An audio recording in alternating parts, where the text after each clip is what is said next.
Hello and welcome to 22nd Century Television Channel 28 with me, Marion Grace Davies Kama. Let's take a look at the stories making the news brief.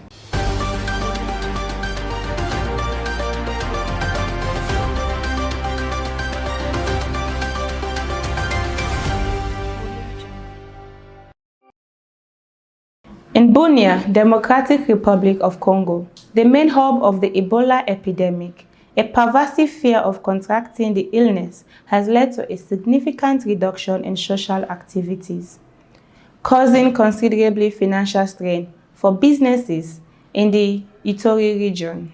Despite remaining open, local bars and clubs are struggling to attract patrons as residents are hesitant to gather publicly. Staff at these establishments are making efforts to prevent the disease transmission by setting up hand-washing facilities and disseminating information about the virus.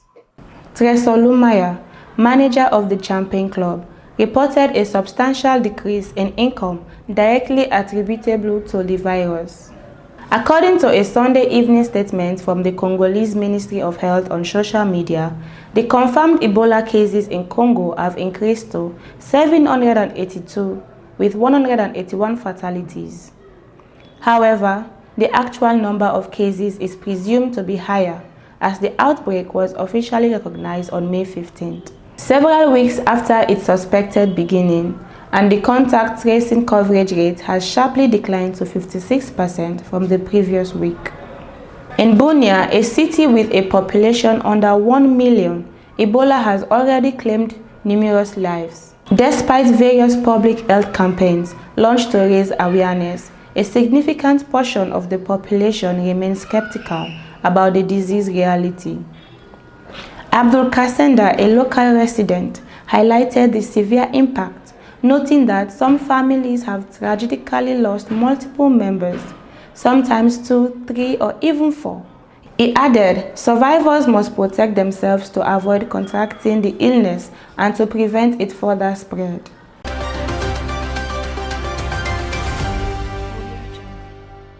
A significant blaze erupted at the venerable Kiev Petrarch's Lavra Monastic complex on Monday, coinciding with widespread drone and missile strikes that targeted the Ukrainian capital.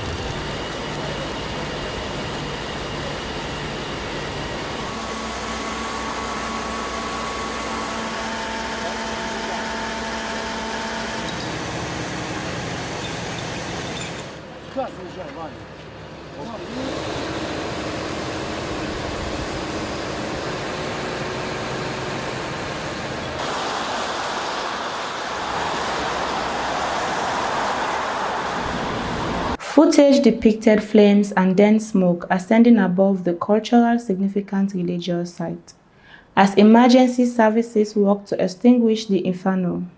Ukrainian authorities reported that the assault also caused harm to residential dwellings, a commercial market, and various other civilian areas throughout the city. Spiritual leaders expressed strong disapproval regarding the destruction inflicted upon the ancient monastic complex, which stands as a pivotal Christian monument in Ukraine.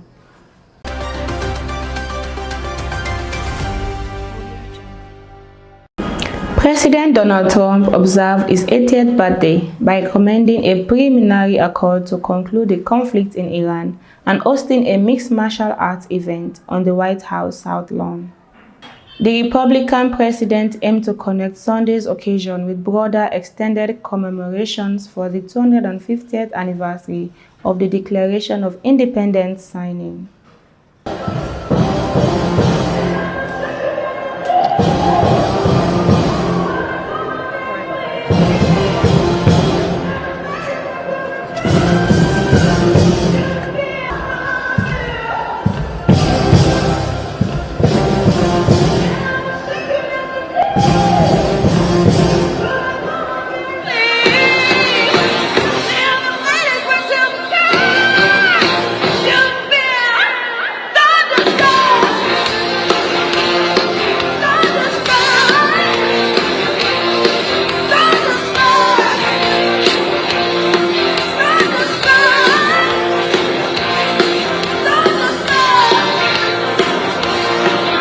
Mr. Trump appeared alongside Dana White, the head of the Mixed Martial Arts Organization, moving from the Oval Office to the Blue Room balcony to observe the temporary mental structure erected over the fighting cage, known as the Claw.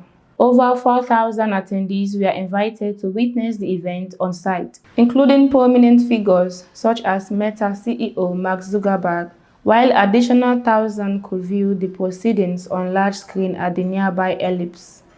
The occasion necessitated G7 leaders to postpone their meeting in the French town of Evian, allowing Mr. Trump to participate without missing a key component of his birthday celebration. However, the weekend was not entirely positive for the U.S. president, as workers removed his name from the Kennedy Center following a court decision that its dedication to him has exceeded appropriate limits. Prior to the commencement of the fight, two-time mixed martial arts champion Sean Strickland, a vocal opponent of Israel, was removed from the ellipse by numerous law enforcement personnel. The celebrations differed markedly from those of Mr. Trump's predecessor, Joe Biden, who also observed his 80th birthday during his term but with considerably less ostentation. When questioned about this disparity, White House spokesperson Allison Schuster justified the occasion, describing it as one of the most entertaining nights in American history.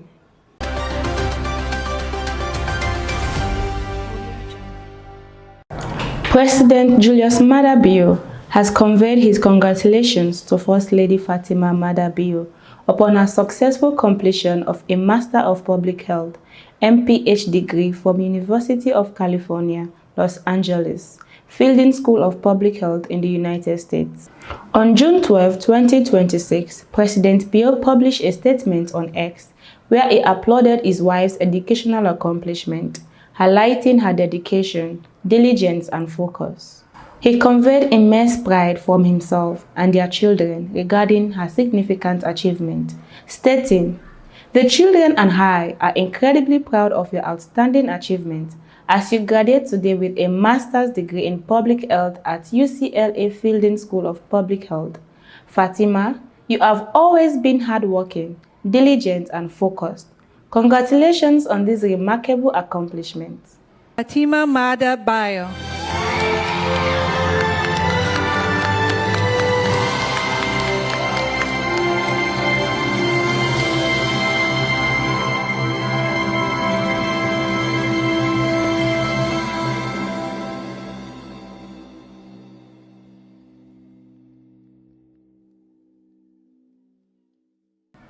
The First Lady had traveled to the United States in advance of the graduation ceremony, which was scheduled for 5:30 p.m. Los Angeles time, corresponding to 12:30 a.m. on June 13 in Sierra Leone. In a separate declaration released the same day, Dr. Fatima Maada Bio stated she was deeply honored to be among the graduating class and characterized the milestone as an achievement shared by all Sierra Leoneans. Dr. Bio emphasized the vital role public health administration plays in fortifying health systems, enhancing access to quality health care, formulating effective policies, and cultivating future leaders equipped to address global health challenges. She further noted that the knowledge and expertise gained through the program will reinforce her commitment to advancing the health, well-being, and progress of the people of Sierra Leone. The First Lady concluded her remarks by offering prayers for Sierra Leone and its citizens as she commemorated this academic landmark.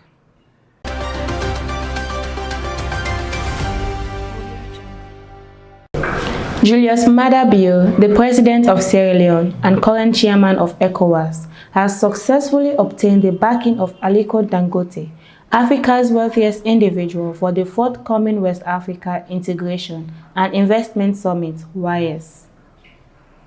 President Bio revealed this development after an encounter with the founder and CEO of the Dangote Group. In a statement posted on his official X account, Bio characterized the meeting as positive, highlighting his enthusiasm for Dangote's dedication to the regional economic objectives. Aliko Dangote's leadership within the new ECOWAS Business Council signifies a considerable achievement, President Bio commented. I anticipate collaboration with him and the Council to establish WISE as a prominent, enduring, and private enterprise-led platform. This meeting with Dangote, who currently chairs the recently activated ECOWAS Business Council, represents further significant approval for WISE. The summit, planned for November 16 to 18, 2026, seeks to promote economic integration throughout West Africa by attracting investment for both public and private sectors. This gathering occurs at a notable time as ECOWAS commemorates 50 years since its inception in 1975. Dangote's endorsement closely follows a similar commitment from influential Africa business leader and philanthropist Tony Elumelu. Elumelu, who met recently with President Bio in Abuja, pledged to provide financial aid for the summit and to enlist other private sector leaders to help convert policy frameworks into concrete economic results. Led by President Bio and backed by Special Envoy Dr. Kande Keyum Kela, WISE concentrates on advancing 4 interrelated core areas: energy, commerce and industrial expansion, strategic minerals and natural resource development, agribusiness and food systems modernization, and digitalization and interconnection.